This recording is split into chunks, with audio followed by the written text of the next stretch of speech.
we're delighted that you're here today. Gentleman's recognized.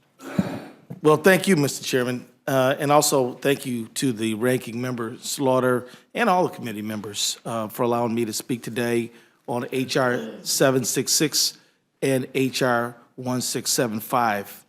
First, let me begin with my views on HR 766.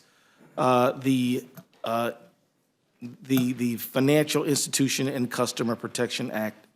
I believe that this is an ironically named piece of legislation, and I'd like to tell you why.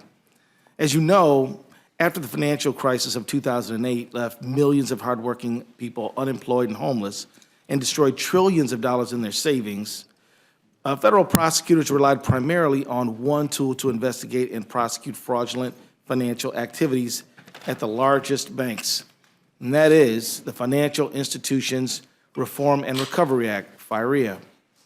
HR 766 would significantly, and I believe irresponsibly, curtail this tool and effectively stifle the Department of Justice's investigative powers over financial fraud.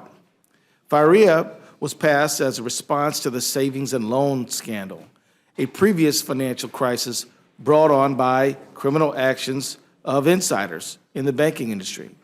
FIREA was specifically designed to hold bankers accountable for destabilizing the financial system by their fraudulent activity, and many judicial decisions have upheld the Department of Justice's enforcement actions relying on this law. HR 766 severely limits the effectiveness of FIREA, perhaps opening doors again to fraud in the markets. Specifically, the legislation says that FIREA cases can only be brought when fraud is committed against a bank instead of also by a bank.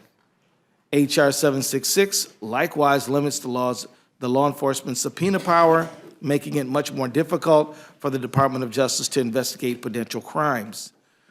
This undermining of the justice system should be enough to convince anyone to oppose the passage of this bill. However, HR 766 goes further and eliminates banking regulators' ability to ensure the safety and soundness of the financial system.